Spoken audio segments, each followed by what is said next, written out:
It's how they manifest those traits to be, you know, their best basketball player, the best role model that they can be. I mean, and no matter what the league does in terms of trying to promote, you know, you can't fool the consumer, you can't fool the fans. So, I mean, the game is going to say, well, he's the next whoever. You know, your game is going to have to evolve to hold up to that label that the league is trying to, you know, promote you with.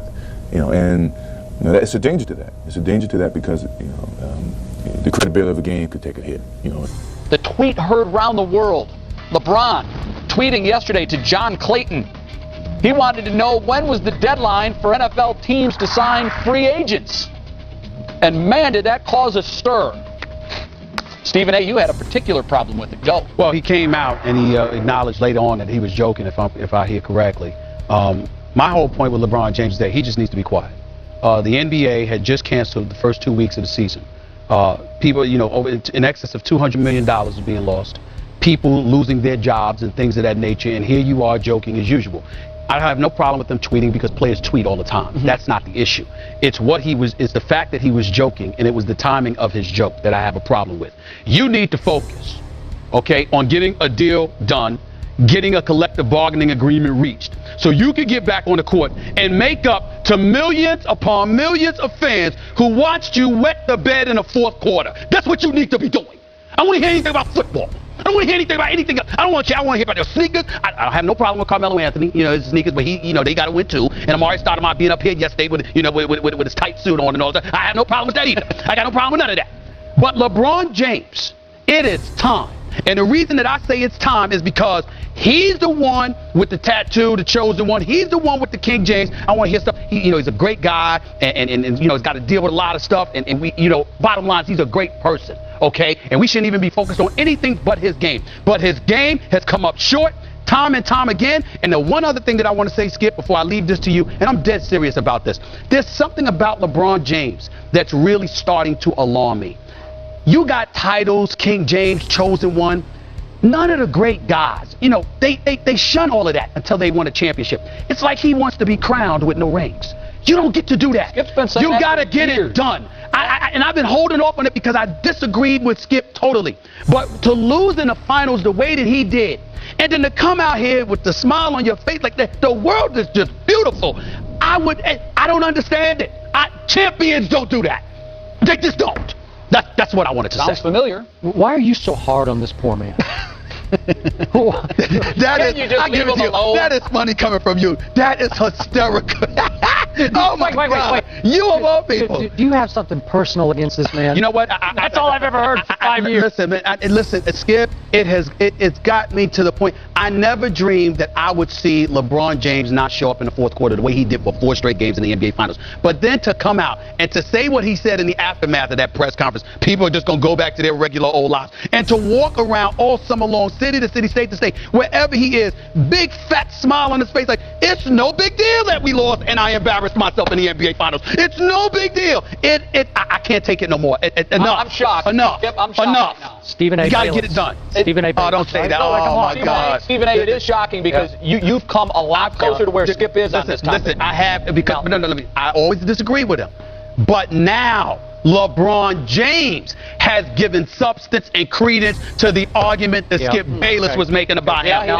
Who defended him all of these years? You have. It's too much, man. It's just too much. Allow me to psychoanalyze my friend Stephen A. Go ahead, please. Because I believe I know you better than you know yourself. Oh, God. A lot of this is coming from a place of, how dare you guys take my NBA away from me? You're in mourning. You said he should have been in mourning. We should be in. You're in mourning because you love this game. Yes, I do. This has been your life, your lifeblood. It's what you want to talk about. Not that you don't want to talk about the NFL and baseball and whatever else, but this is what you love. You're right. National Basketball Association. And for the first time in a long time, it has been pulled right out from under you when it's time to go.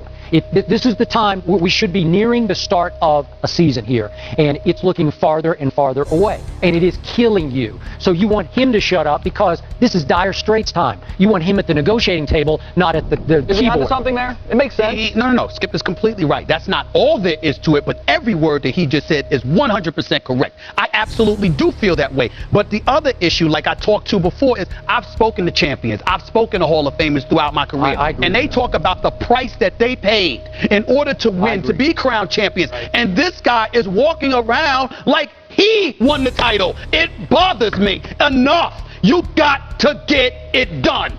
Period. No more excuses. No more. I don't care about what products you're selling. I don't care about what you're doing through November, through May, assuming there's going to be a game. I care about what you're going to do in terms of putting rings on your finger so Skip Bayless, myself, and everybody else can shut up. It is time. I'm tired of this man being celebrated. For what? We know you're great. How about winning? Win for once. Just win. Yeah. Just win, baby. Welcome just to the win. Side. You have Al arrived. Davis, just win. Yeah. That's it. Enough. Enough said. I have to say, victory, Skip Bayless. You have changed Stephen A's mind on something I never thought. LeBron changed my mind. He's been saying this for years, yeah, Stephen but A, LeBron, and you debated him on it. And always fought for LeBron. But now he walks around like he's won something. All right. You haven't. Look, 90 seconds, and I know it's just fun. Yeah. We've seen other guys go from basketball to football, and none of them were the freaks in basketball that this guy is. He was all-state in the state of Ohio in high school, I know. Could he play in the NFL? Easily. Without question. This guy's a freak of nature. That's one of the reasons he annoys me so much now. He can do it all. He's one of the greatest athletes we have ever seen. He is a freak of nature. He is a locomotive. He is an unstoppable presence. I don't know what position he can play. Heart of a champion, you say he lacks. He needs more of that in football. He unquestionably lacks the heart of a He champion. needs more of that heart though in football. That's true, but there's a lot of guys that play on the level, but they don't show up in big moments. But they LeBron James will want no part of the contact required to play in the National Football League. I don't believe he's mentally or physically tough enough to be a star. To be a star. He's physically tough enough. Yes, I don't think he would be able to take it He on a would want Sunday. no part of the contact in a high school practice.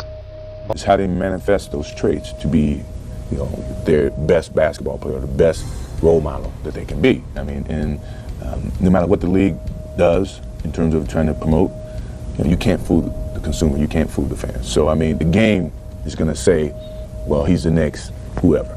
Your game is going to have to evolve to hold up to that label that the league is trying to promote you with. And it's a danger to that. It's a danger to that because the credibility of the game could take a hit. LeBron is the man. He's running everything over here tonight. It's good to be the king, huh? Yeah, I would think so. Steal by Williams.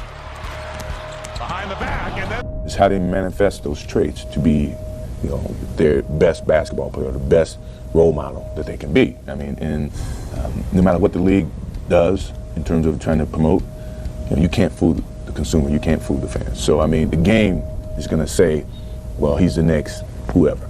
Your game is going to have to evolve to hold up to that label that the league is trying to promote you with. And it's a danger to that. It's a danger to that because the credibility of the game could take a hit. before the game began, this is a loose-knit group. They know how to have fun. Danny Green on the right, the rookie out of North Carolina, one of the lead dancers on this team, and it looks like he has taught LeBron a move or two tonight. Other than the altercation with Noah, LeBron's had himself one heck of a good time.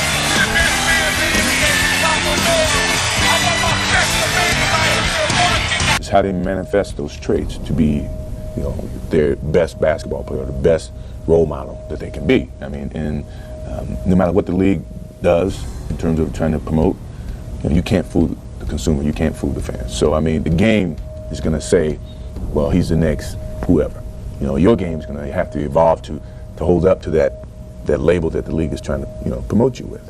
And it's a danger to that. It's a danger to that because the credibility of the game could take a hit. We're going to challenge each other in practice.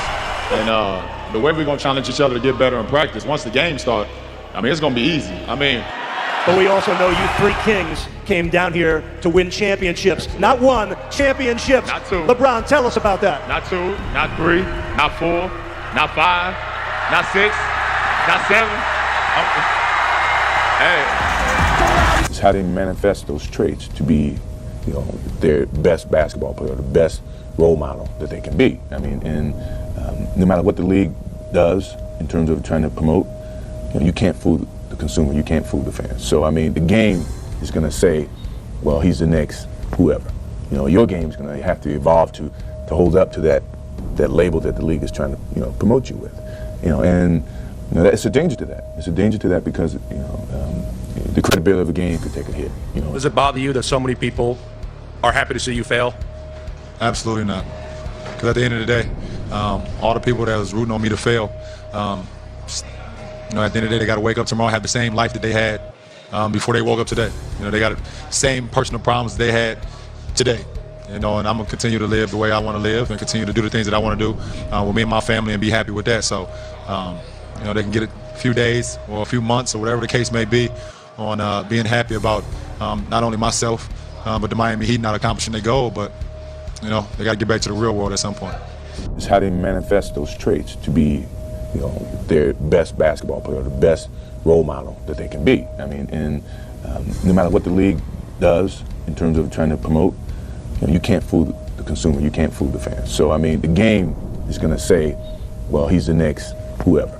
Your game is going to have to evolve to hold up to that label that the league is trying to, promote you with. And it's a danger to that. It's a danger to that because, the credibility of a game could take a hit, Every season's different, every series is different, but 2 years ago you sat at your locker for 45 minutes with a towel over your head after the game ended, and tonight you're in here already. Can you just go through your emotions in the moment and how it sounds silly how this feels? Well, for me personally, I left everything on the floor every game, all 5 games. So for me personally, I have no reason to put my head down. I have no reason to look back at what I could have done or what I shouldn't have done or what I could have done better for the team. I left everything I had out on the floor every single game for five games in this finals, and you come up short. So, I mean, it would be the same if you feel like you wrote the best column of your life and somebody picked another one over you. How would you feel, Jason? So, you wouldn't hold your head down, but you would be like, okay, it's just not my time. So, Golden State is a worthy opponent. Obviously been the best team in our league for the last 3 years, the best team this year. And they showcased that throughout the postseason. And we were another opponent in their way. It's how they manifest those traits to be, their best basketball player, the best role model that they can be. I mean, and no matter what the league does in terms of trying to promote, you can't fool the consumer, you can't fool the fans. So, I mean, the game is going to say, well, he's the next whoever. Your game is going to have to evolve to hold up to that label that the league is trying to, promote you with. And it's a danger to that. It's a danger to that because, the credibility of a game could take a hit. He was at the Ohio State-Duke game last night, played in Columbus, Ohio, and to not many surprise, he was booed by the fans there to watch the game. He was there with Dwayne Wade. Later, the two teamed up to throw T-shirts out. PR move. I don't know if it worked. Can LeBron James ever regain his popularity? He took a big hit with the decision. Sure he can. If he exercises the opt-out clause in 2 years and goes back to Cleveland. Sure, he can do it then. But outside of that, no. And what LeBron James needs to do is develop some alligator skin. Stop trying to be loved, okay? Because that's really what this is about. Look, man, they don't like you in Ohio. It's because you turned your back on the city. Now, I don't have a problem with you doing it. To me, Cleveland, South Beach, the choice is simple. I'm not hating on that at all. You could handle it better, but clearly you made the right decision for you, and that's cool. But if you're going to wear the black hat, then wear the black hat. Skip Bayless on many, many occasions has brought up the name Kobe Bryant. You want me to tell you the number one reason why Kobe Bryant, they boo him in every arena, but he's cheered in every arena as well? Do you know why that is, Jay? It ain't just because his skills. It's because he could give 2 cents about what you think. He is coming to take you out. Whoever it is that you put in front of him, Kobe is on a mission to steamroll over you. He don't care whether you cheer for him. He don't care if you shake his hand. He don't care if you don't ask for autographs or pictures or whatever. If the cause of your hatred has something to do with basketball, he could care less. And LeBron James will has to feed off your booze. He will. Yeah, you actually have. Absolutely. I feel sorry for LeBron James, and I'm being sincere about this. Why? He doesn't want to be a villain. He does not want to embrace the hate, as you say. He's not a mentally tough kid, and he's still a kid at heart. He's almost childlike to me. He's not thick-skinned. He's thin-skinned. He wants so badly to be loved, and he can't be loved. He does the wrong thing at the wrong time. He can't stand up to the pressure in the fourth quarter of the NBA Finals. He turns into the frozen one, and it's predictable to me. And then it's pathetic. It's sad to me that he goes to the Buckeye game and he sits in the front row in his Buckeye colors, and they boo him off the court when he walks in. And then he has to stick around after the game, and he and D-Wade got to throw T-shirts to the crowd. Love me not. Love me not. Right? Do you think if he had it to do all over again, he would either A, do it differently, go to Miami, He'd but do it differently. under a much different circumstance, or stay in Cleveland? You know what? If he had it to do over again, I think he'd stay in Cleveland. I think this has crushed him. It's not a happy place for him anymore. You think he would have done it? I think he would have done it differently, but I ain't gonna think that he would have passed up on South Beach. I'm just not believing that. But I will say this again: he's got to get harder. He and does. not only that, and not only that's what it's going to require for him to win the world championship. Yeah. Because That you have edge. to understand, you got to have that edge. Yeah. You got listen. Instead of trying to act like you're a champion, why don't you imitate champions? Why don't you steal something from them when it counts most? You know what? Is he capable? Is he capable? Yes, he is, and that's why I'm staying on him. That's why I'm not letting him. It's not because I don't believe in him. It's because I do believe in him. He is too supremely talented. He may be the best talent in the world. You know what? You just got to get that heart, man.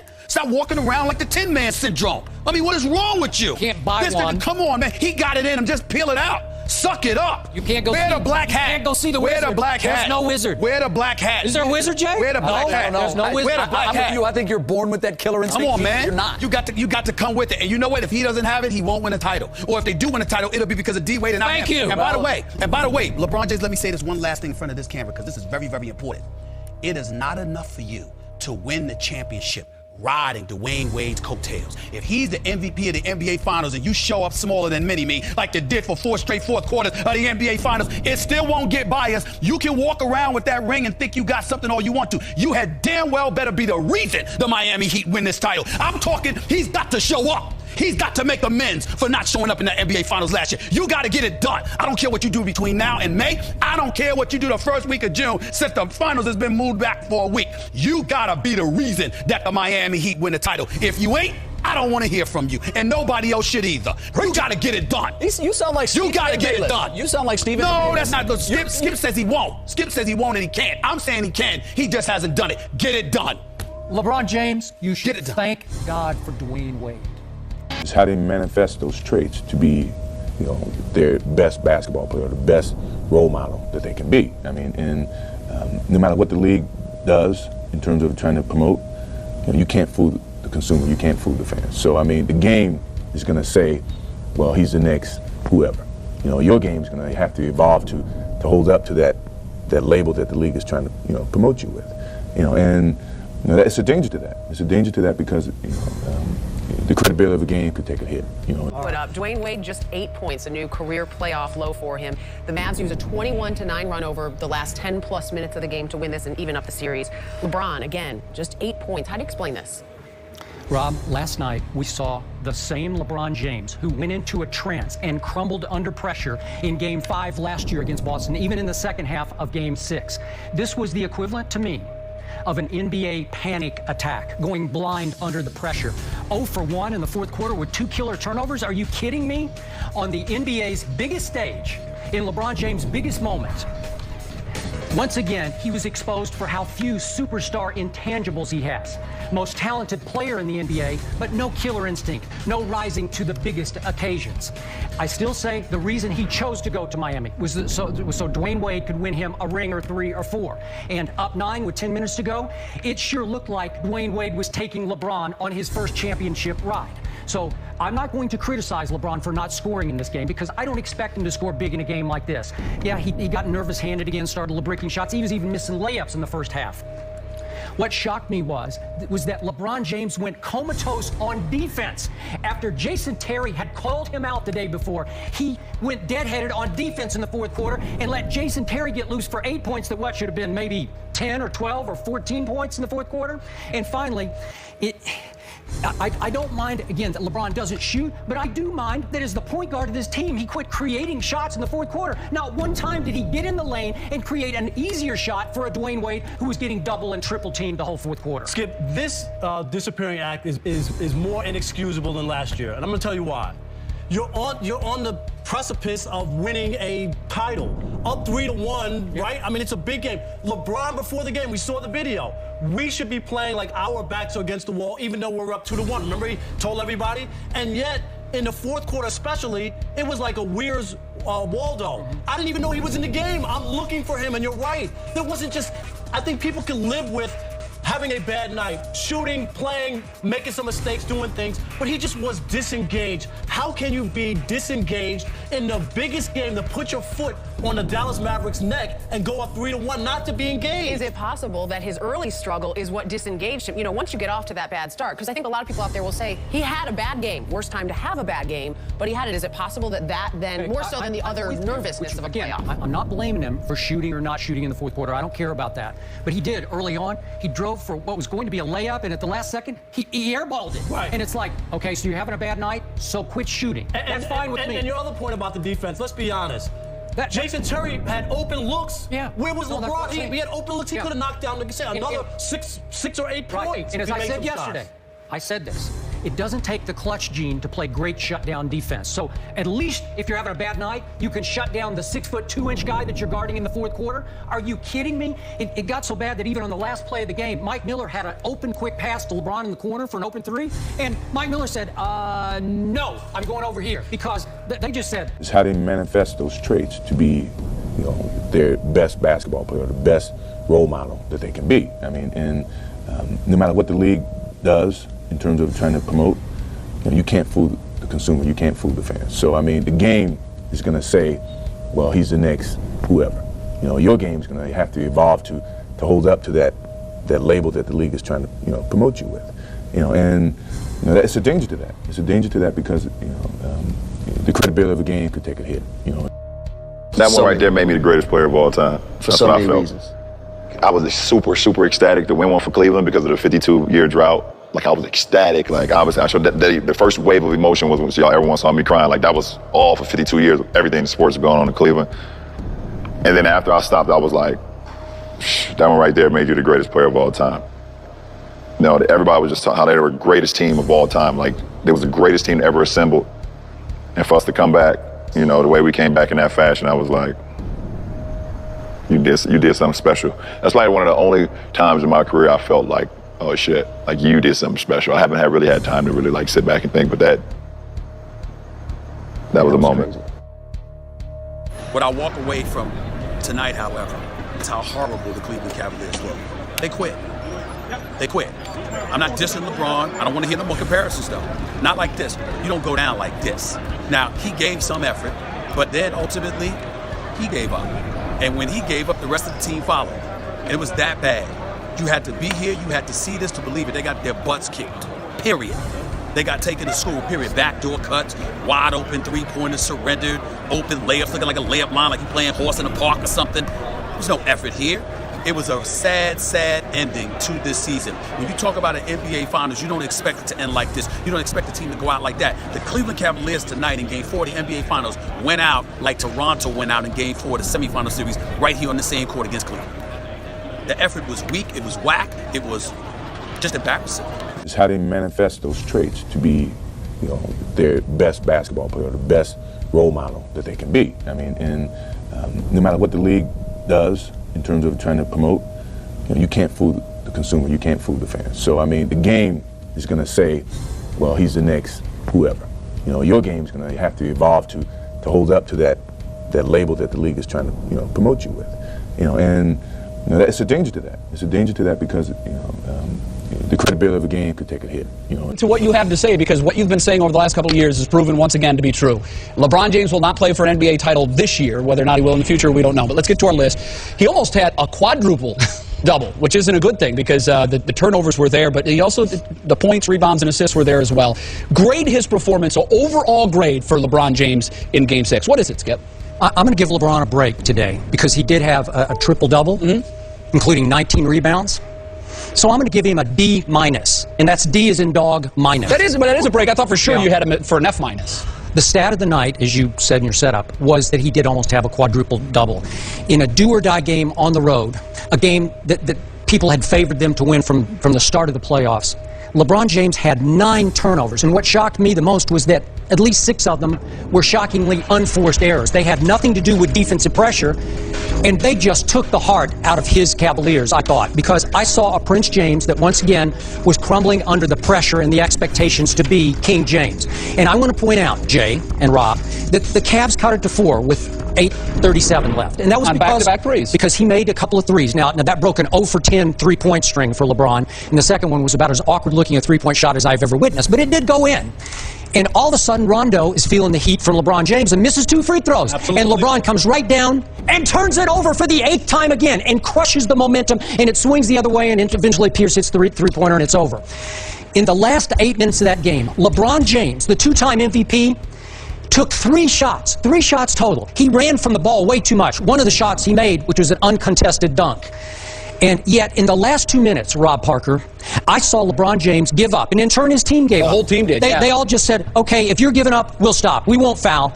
And this was in a way that I could never have imagined a Michael Jordan or a Larry Bird or a Magic Johnson or even a Reggie Miller giving up with the game still a little bit in the balance. For any winner. Anybody. Because you're right, Skip, from that standpoint. I have him as a C- because I thought the turnovers were just crushing. You know, I understand the other points, the rebounds, that's all The fine. shooting percentage was 8 for 21, which was actually the same percentage the team shot. But you've got to shoot better than 8 for 21. But you can't be so sloppy with the ball. And I think you're right. There was a definite giving up at the end where the Celtics had missed some free throws. You get them to miss 2 or 3 free throws in a row, you knock down a couple Especially of threes. with Rondo handling the ball. There's a chance that you're still in the game. Absolutely. I was stunned that they just said, and you're right, but they were signaled by LeBron James, who at the very end, look at where he was. He wasn't touching the ball. He was pushed all the way out. I just thought to myself, he's not engaged at all. Right. And that final was the minutes, problem. it was each time he held the ball, the first thing he thought to do was to get rid of it. Like he Hot wanted potato. It was a game of I hot think you hit the potato. nail on the head. He raised the white flag first,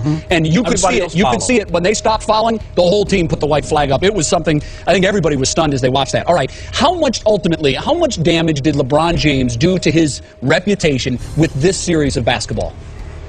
Look, obviously, for me, as you well know, all too well, it just confirmed everything I've been saying about him for 3 or 4 years on the show. And so much of it I've been criticized for because I've been unfair and over the top when I talk about LeBron James. And so, Jay, just let me say, for the record right now, I'm offended when people dismiss me as a hater. I don't like that term when it comes to LeBron. If you want to use it in the big picture, that's fine. And it's used towards you a lot, okay? When it comes to LeBron James and others, too. As God is my witness, I don't hate LeBron. I don't know him well, you know him better than I do, but I get the feeling he's really a good guy, nice guy. Maybe he's too nice of a guy. But please don't kill the messenger, because all I ever do, and have tried to do from the start with LeBron James, is just watch closely and tell the truth about what I see. And truth is, from the start, I saw Batman talent, supreme talent. Biggest talent I've ever seen in the NBA. But the intangibles are much closer to Robin. He's Robin more than he's Batman. He's Pippen more than he's Jordan. I think that's a legitimately fair point. If I may speak for those who throw the arrows at you when it comes to haters, answer this, because I think this is something that a lot of folks that listen have a problem with. We understand that there are shortcomings in the game. It's obvious. If you watch them as closely as you have, they are there. But the D- is to automatically dismiss a line, Skip, 27 points, 19 rebounds, and 10 assists. Now, yes, the turnovers are inexcusable, and the shooting percentage was pathetic, but a D- implies that he is the worst student in the class. That's where I think those that come at you with that hater line, I think that's the problem that they may have. We're back to Michael Jordan.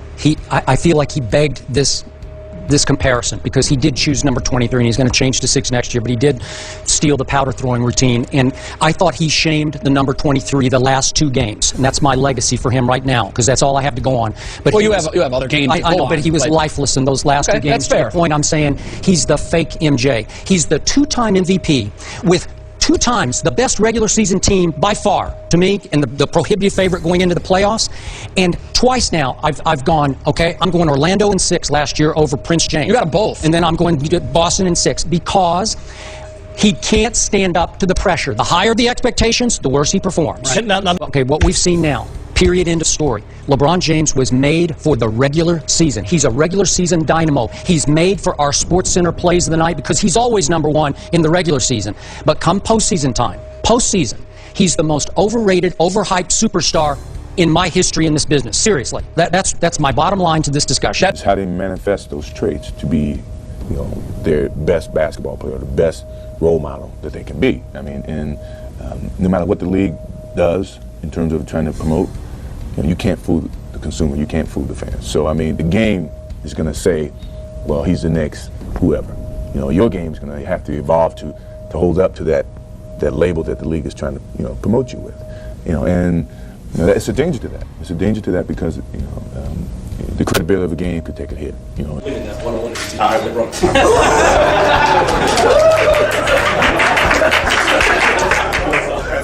That's what I said. One-on-one is that's easy for me. You know, that's just playing one-on-one. That's how I grew up playing.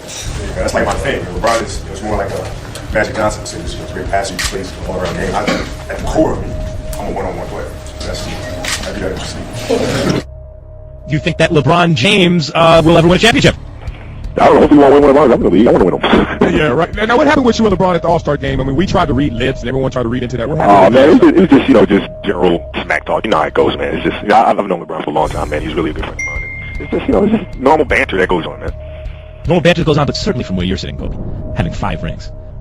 When you hear him go not 3, not 4, not 5, not 6, and then doesn't take a shot and fork into how many consecutive fourth quarters in the finals, what are you thinking?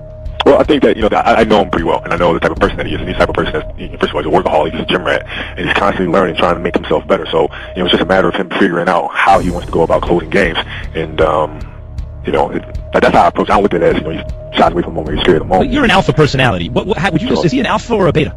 Well, I mean, he's generally a nice guy. I can't really say that about myself. I'm competitive, when I'm competing, as you can tell in the interview, I'm not really the type to just sit back and give you standard generic answers. I'm going to say what I feel and do as I please. I don't really care if you necessarily like it or approve or agree with that. It just is what it is. And, I think that comes into play at the end of the game. And take yourself out of the conversation. Oh, you got another one? Well, no, just following that line of thought, that comes into play at the end of the game. Kobe is willing to take that responsibility. You're saying, Kobe, right? That win or lose, you took that shot. I don't really care. Like, if Marshall is, like, for example, you take the game against New Orleans, right, when I was 0 for 15. That last shot I took, to give us the lead was a terrible shot. It was a terrible shot. We're down 2. Could have threw the ball inside. I could have drove to the basket, but I felt like I could make it, so I rose up and I took it. Now, if I missed it, the radio the next day was just devour me, but it is what it is. And LeBron is less likely to take that shot. So I don't know what's going on in his head, but the shot that I take, not too many people would take those because it comes with a lot of baggage. Who is willing to take that, do you think, in the league? I don't know. I can't really speak for the rest of the guys. See, Kobe, now look at him. He's asking these whack questions now. Kobe, he's forcing me to ask you 2 questions at once. First one is... Then I got to look at your point. Yeah, you see, you make him late for, Kobe, what's your shoe size? Take yourself out the conversation, Kobe. Who's the best player in the NBA? And second of all, if you had to start a team with yourself, who would you draft? Take myself out of the equation. Who's the best player in the NBA? Yep. LeBron James. All right, now, if you had to draft a team, would it be LeBron? Question. Now, do what? If I had to draft what? If you had to draft a team, who would be the first teammate you had? If I draft the first teammate that I would have? Yeah, who would be your first pick? LeBron James. Damn. To play alongside of me, I'll take LeBron, no question. Why? No question. He's the pass first guy, and I'm a gunner, so it goes hand in hand. Alpha beta. See Marcel? He's a great passer, man. He's one of the best passers I've ever seen, and I can score up the best of them. So. It's how they manifest those traits to be, their best basketball player, the best role model that they can be. I mean, and no matter what the league does in terms of trying to promote, you can't fool the consumer, you can't fool the fans. So, I mean, the game is going to say, well, he's the next whoever. Your game is going to have to evolve to hold up to that label that the league is trying to, promote you with. And it's a danger to that. It's a danger to that because, the credibility of a game could take a hit, Hey, Mikey. We like it. Not a huge surprise, but clearly one of the great comebacks since Burt Reynolds' hairline. It came in a 2-word statement, which is now just begging to have a Nike campaign built around it. Quote unquote, I'm back. That's all Jordan said on Saturday. That was really all Jordan needed to say as his 17-month retirement came to an end. He will be back on Sunday when the Bulls play. LeBron, you got to do what makes you happy. And I was like, yeah, I think so. And also, I'm going to do what makes my city and my state happy, and that's why I came back. I love you. I'm back. It's how they manifest those traits to be, their best basketball player, the best role model that they can be. I mean, and no matter what the league does in terms of trying to promote, you can't fool the consumer, you can't fool the fans. So, I mean, the game is going to say, well, he's the next whoever. Your game is going to have to evolve to hold up to that label that the league is trying to, promote you with.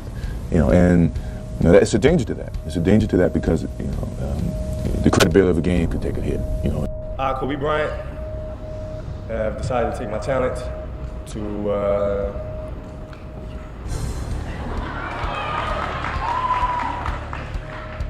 I have decided to skip college and take my talent to the NBA. In this fall, man, it's very tough. In this fall, I'm going to take my talents to South Beach and join the Miami Heat. Miami Heat. It's how they manifest those traits to be, their best basketball player, the best role model that they can be. I mean, and no matter what the league does in terms of trying to promote, you can't fool the consumer, you can't fool the fans. So, I mean, the game is going to say, well, he's the next whoever.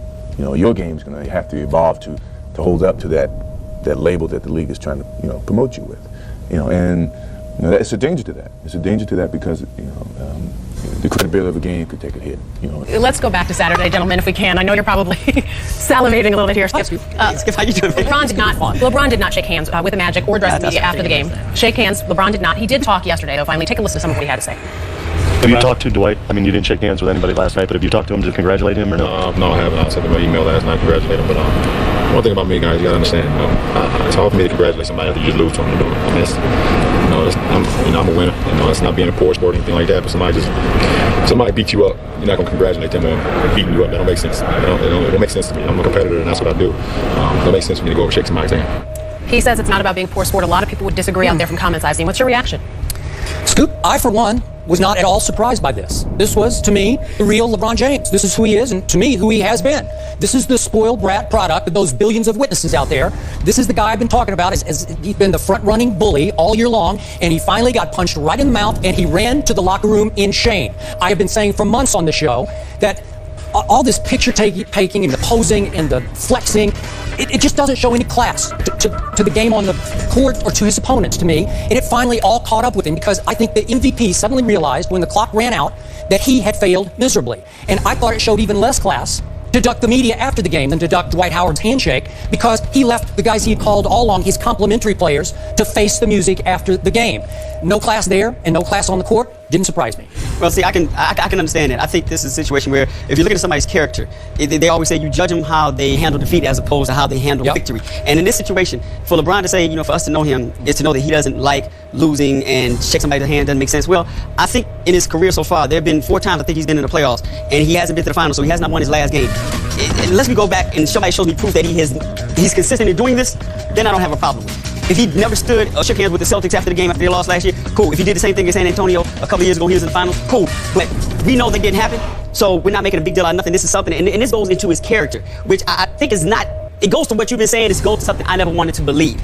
And his action and in his response to try to justify his action leads me to believe that there's something about LeBron James that we're either discovering or something that has to change because I don't mind ducking the media, Skip, but Dwight Howard is supposed to be your friend. Not only did you win gold medals together, during the All-Star games, you all are cool with each other. You joke, shooting half-court shots before games. As your boy, as your friend, at least, give him a pound and then walk off the court. The media is one thing, but if that's your guy, at least acknowledge me because this isn't about competition. Wish him luck in the next round. Yeah, whatever. Yeah, anything that comes with some type of human connection because it's not about competition. It's about acknowledgement at this point. And the fact that he didn't acknowledge somebody that he knows that is supposed to be his friend, that's what I have a big problem with. For the record, the Cleveland Plain Dealer said he didn't shake hands after the Celtics. I was going to say a lot of people have written in and said he didn't shake after the Celtics. Okay, but I know for sure that he and Tim Duncan did have a conversation after that, and Tim, they shook hands after this is just outside the locker room. LeBron used as his excuse here, I'm a winner.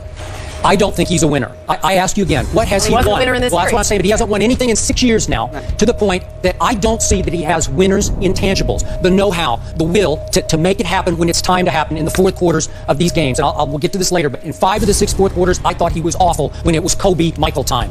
And in the end, I think he's a one-man show in a team sport, and it's very hard to pull that off. A lot of people are weighing in on what you guys are saying. Ray from Texas says LeBron has to face humility after dancing, prancing, and posing, blowing out teams. He has to be humble and shake his opponent's hands after a loss. How they manifest those traits to be, their best basketball player, the best role model that they can be. I mean, and no matter what the league does in terms of trying to promote, you can't fool the consumer, you can't fool the fans. So I mean, the game is going to say, well, he's the next whoever.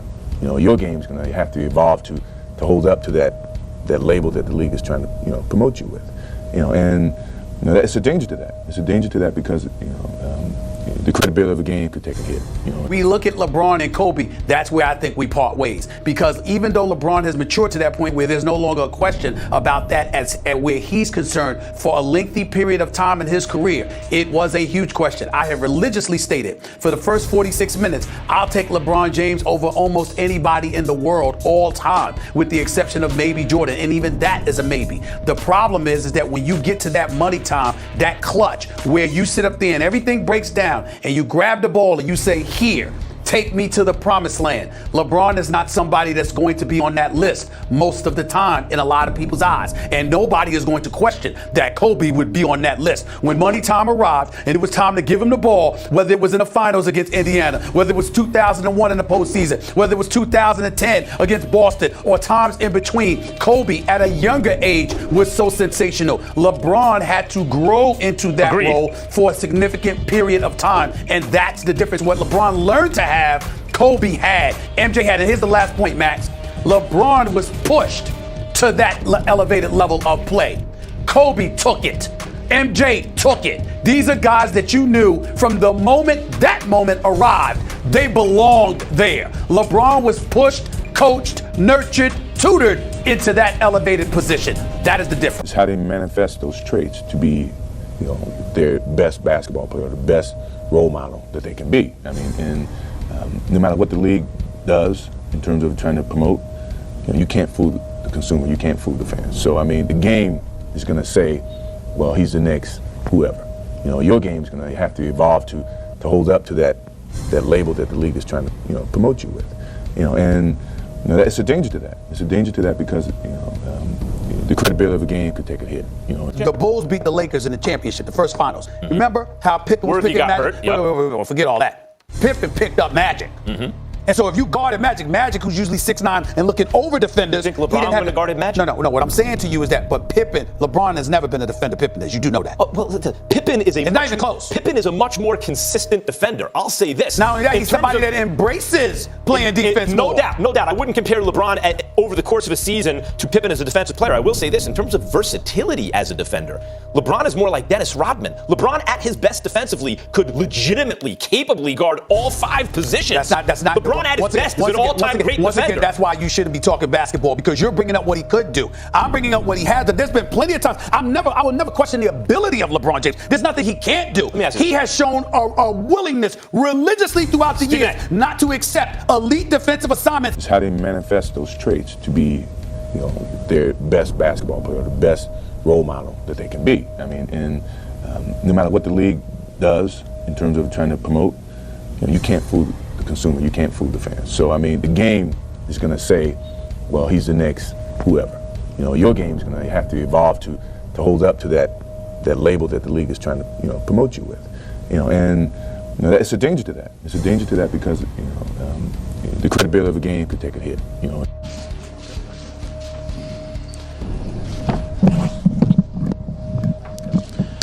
First question, Joe, on the left side, second row. Joe Barton, Cleveland.com. LeBron, we're just learning about your hand injury, and we can obviously see the brace. Can you take us through what happened and if it caused you any problems over the final 3 games? What happened? Self-inflicted. Post-game after game 1. Very emotional. For a lot of different reasons, understanding how important a game 1 is on the road for our ball club. It's how they manifest those traits to be, their best basketball player, the best role model that they can be. I mean, and no matter what the league does in terms of trying to promote, you can't fool the consumer, you can't fool the fans. So, I mean, the game is going to say, well, he's the next whoever. Your game is going to have to evolve to hold up to that label that the league is trying to, promote you with. And it's a danger to that. It's a danger to that because, the credibility of a game could take a hit, Well, Skip is longer the only one. Hasn't been for a little while, and taking on LeBron. This is what Magic had to say Saturday, speaking at the University of Albany. There's going to always be great players in basketball. There's going to always be guys who win championships in the NBA, except LeBron. Everybody's always asking, who is better between Kobe and LeBron? I'm like, are you kidding me? I'm like, you're kidding me. Kobe, 5 championships. LeBron, 0. Stop trying to compare him to Michael Jordan. Come on, man. 6 championships for Jordan? Now, Magic later would say that he's joking. Look at the comments, though, and he says he was joking about it, but are comments like that out of line? Absolutely not. It was entirely appropriate. It was entirely accurate. A matter of fact, the only problem that I have with Magic Johnson is that he ultimately ended up saying he was kidding, because he shouldn't have been kidding. He's absolutely correct. And this is really at the heart of the points that I've been making, and I'm dead serious about this, all joking aside, Skip. It wasn't your statement, it was LeBron's performance. I've been defending him for years against you. But I will tell you this, I have spoken to numerous champions in the last 8, 9, 10 months. And here is the one problem that they have with LeBron James. It's not just the fact that he's devoid of championships, but not only does he seem to welcome the celebration of him, but he seems to celebrate himself when there's nothing to celebrate. He hasn't gotten it done. 9 years and counting, 0 championships, and celebrates himself entirely too much. And that is why you heard Magic said what he said. And I dare to tell you this, Magic Johnson is not just speaking for himself, he is speaking for a multitude of champions out there that have a problem with LeBron James being in their class when he hasn't paid the price. Simple. Completely agree. But what was stunning to me about Magic in Albany speaking to a college group, I think, was how sarcastic and dismissive he was of LeBron James. I know Magic has respect for LeBron's talent. He has profound respect for LeBron. After what Magic witnessed in the NBA Finals, he went completely over the edge to no respect. I'm going to make jokes about him now. And I know he backed off, and you were saying it's almost like a George Steinbrenner. Don't back off, Magic, because I think LeBron deserved to have jokes made about him after the NBA Finals. See, for me, and that's the difference between me and Magic. Magic, like Skip said, and I agree with him to some degree, you know, he's joking about it, it's some disrespect. I'm angry. I'll be the first to admit I'm angry. Feel like he's wasting because I know how great he is. I know how great this guy can be. But I don't. I'm just saying, but you gotta want it. It's that little extra something. You gotta want it. And we have to, if we stop rewarding, that's why I'm doing it. I'm putting LeBron James on notice. I'm coming for him. I'm gonna talk about, I don't wanna talk about LeBron James unless we are talking about his absence of rings. There is nothing else about LeBron James that should be relevant to us from this moment forward until this boy starts winning. He's too great to come up as short as he's going to come up. He made you look foolish in the in the end. Your expect level is high for him. You know what? Mine's medium. That's fair. He did. I take that. It's just where the anger comes from. Because come on, Dana, I sit here for 8 years. Not justified. I agree. I believe in him. How many times? For 8 years I've been fighting. This boy is the real deal, and you come up that short. It's embarrassing. Embarrassing. That year I told you. Embarrassing. Nothing more needs to be said. Thank you. Skip Bayless is right. I have nothing to say. How they manifest those traits to be, you know, their best basketball player, the best role model that they can be. I mean, and no matter what the league does in terms of trying to promote, you can't fool the consumer, you can't fool the fans. So, I mean, the game is going to say, well, he's the next whoever. You know, your game is going to have to evolve to hold up to that label that the league is trying to, you know, promote you with. You know, and you know, it's a danger to that. It's a danger to that because, you know, the credibility of the game could take a hit. You know. LeBron, the best in the league since Michael Jordan. Stephen A., I think that LeBron James just might be the greatest stat sheet stuffer we've ever seen. I think as a stat machine, I think he's beyond Michael Jordan. I think he will eclipse Michael Jordan in every statistical category. But you know and I know, it doesn't matter. We don't care. We all accept that. We accept he's the most talented player by far in today's game.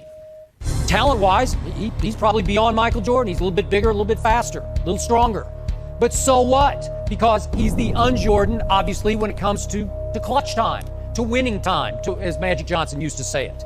And to me, I'm back to my new expression, not amnesia, it's Lebresia. The LeBron idolaters out there, and maybe this guy is one of them, they conveniently want to overlook the nightmarish failures, the collapses, the chosen one turns frozen one that we've seen repeatedly in the playoffs. So I accept all the stats. I embrace all the stats. I just want to see him do it in the finals. And I know you've been right there with me all year. Well, I have been in terms of wanting to see him to do it in the finals. I'm not going to be blind and oblivious to what I've seen him do during the regular season. That's why he got my league MVP vote. I know that as a stat machine, he's the greatest in the game and maybe the greatest ever. But I have to add closing into the equation. You know, when you sit around and you hear guys allude to his years in Cleveland and how he was carrying a bunch of no names and all of this other stuff, I got into a debate with some of my boys the other day, including Mr. West himself. Worldwide West is what they call him because obviously he loves LeBron James. And one of the things that I pointed out was that you have to be able to close in order to cement your greatness as a player. And I think that what's dangerous about LeBron James, I'm gonna go a little deep here, Skip. What's dangerous about LeBron James, it's not LeBron James' fault. You have people here that are so enamored and so in love with his game that they don't know how to stop where I stop. And that is by giving him praise and recognizing his greatness, but stopping right there and recognizing also that he has unfinished business. They don't want to do that. They want to sit there and stop at his greatness, put the period mark and the exclamation point there and say that's it. And what they're not realizing is that LeBron James, in my estimation, may be the most dangerous professional athlete in the history of this country. And here's what I mean by that. When Isaiah Thomas and Dr. J. Julius Erving and Magic Johnson and Larry Bird and everybody were coming up and playing in the games, there was an unwritten code. You had to get it done. You had to win. What transpired was Michael Jordan ultimately had elevated to astronomical proportions, but he wasn't winning championship skips and everybody was on him. It was Michael Jordan that took it upon himself that said, with these sneaker deals, with all of these endorsement contracts, I've got to close the deal. I got to get it done because I'll be sick to my stomach if I don't. Unfortunately, up until this season, LeBron James has given the impression that if he didn't win, it was okay. The sun will rise tomorrow. The sun will shine another day. I'll be just fine. And that kind of message resonated with the rest of the athletes out there. Yeah, we'll try to win, but if we don't, let's make sure we build up our Twitter and Facebook accounts, that we build up our name and our cachet on Madison Avenue, that we position ourselves to make money and earn a quality living for ourselves after our playing days are over. And that has become more of a priority than actually winning. And that's the problem. And that's why I say before this year, he was very, very dangerous because he buffered that point. And you don't want professional athletes thinking like that while they're still playing and they still have business to accomplish. Okay, I need to make the points of order again. Michael Jordan ran up against, as a young player, the bad boy Pistons and Magic's Lakers and Larry Bird's Celtics. LeBron hasn't had those kind of roadblocks. Dirk's Mavericks don't qualify as any of those three teams. And we know what happened to LeBron in the finals last year. And yet, I still feel this groundswell, this media bandwagon rolling once again to prematurely crown LeBron King James. He's wearing his Roman numeral, what is it, his mouth guard. 16. Yeah, 16. Yeah, and just go do it. That's all I ask. Just show us. Go do it. All right. He also said recently that if they don't win the finals, that the season is not a failure. And that leads even more people to say... He said that? He did a few weeks ago at the end of the that's not good. That's not good. I know you don't that's like not good. It absolutely is a failure if they don't win it this year. It is, yeah. Well, he has said you don't have to win it It all absolutely is for a it to be a failure. success. Nothing less is satisfactory, and that's why I love being down here in South Beach, guys, just walking around looking at members of the Miami Heat organization. You can feel it. If they don't get it done this year, Raleigh's going to do something. It's how they manifest those traits to be, their best basketball player, the best role model that they can be. I mean, and no matter what the league does in terms of trying to promote, you can't fool the consumer, you can't fool the fans. So, I mean, the game is going to say, well, he's the next whoever. Your game is going to have to evolve to hold up to that label that the league is trying to promote you with. It's a danger to that. It's a danger to that because the credibility of the game could take a hit. James won his first NBA championship. It's also his first Finals MVP. As he said when it was all over, it's about damn time. Skip Bayless, what do you have to say now? Stephen A. Smith, now you can call LeBron James MVP because I witnessed him rise above his finals demons of a year ago, rise above these NBA finals, take them over for 4 straight games, and deserve without question the MVP. And whether anyone out there believes this or not, I am happy for LeBron James. I am relieved for LeBron James. I have been saying on this show for 7 years, I like him personally. I think he's a good guy with a good heart. And I am here to say, I picked the Heat to win before the season, but I picked him to win the finals in 6 games because I said Dwayne Wade would ultimately make the difference. I was wrong about that. Heat win in 5 games because LeBron James ultimately made all the difference in the world. But I must say, big picture, I could not say it better than LeBron himself said it on ABC. First thing he said out of his mouth, so honestly and humbly, it's about damn time. That's what I've been saying for 9 years, 7 years on this show. It's about damn time, LeBron. What took you so long? Because Stephen A., I'm going to remind you, it took 9 years and 3 league MVPs, regular season MVPs. It took leaving Cleveland. It took joining forces with a top 5 player with all-time great intangibles and a top 20 player in Chris Bosh. It took coming up so small against Orlando 4 years ago and against Boston 3 years ago, and the most humiliating superstar performance in a finals I think we will ever see in the history of sports against the underdog Dallas Mavericks a year ago. It took blowing last shot opportunity after opportunity after opportunity, dozens of them through his regular season and postseason career. And it took a game 1 of this finals, which was immaturely and wrong-headedly played again by LeBron James, and we both criticized him for it after game 1, until he finally swallowed his pride and came to grips with, I can't do any longer what I do worse, which is trying to play perimeter jump shooting basketball, and I'm going to concentrate on the 3 things I do better than anybody else in basketball. I'm going to take it to the hole, I'm going to dish it the way nobody can dish it, and I'm going to defend the best shooter in basketball, the best scorer in basketball. I'm going to take him out of this series. I'm going to take Kevin Durant out of this series. And Stephen A. Smith, now listen to this. Have I been unfairly critical of LeBron James? In my opinion, absolutely not. I have only consistently spoken the valid truth about LeBron, who did declare himself basically the next Michael Jordan. He chose to wear 23, adopted Michael's powder toss routine before games, coming right out of high school. He was 18. He was, but I set his bar very high because I have called him for 7 straight years the most gifted player in basketball. Have I not? You have. And because of that, again and again, I said, come on, LeBron, you are so much better than that. Again and again, Stephen A., I called him the best attacker of the basket I've ever seen. Am I right about that? You have. And Stephen A., as a perimeter jump shooter, he's no more than streaky at best. So after his 13 of 19 in that game 6 at Boston, what did I say? Be careful. This is a dangerous aberration. And what happened after that? Over the next 6 games, he goes 10 for 53 from the perimeter on jump shots. That's 18.9%. That won't cut it. But after game 1, he had an epiphany. I don't know what happened.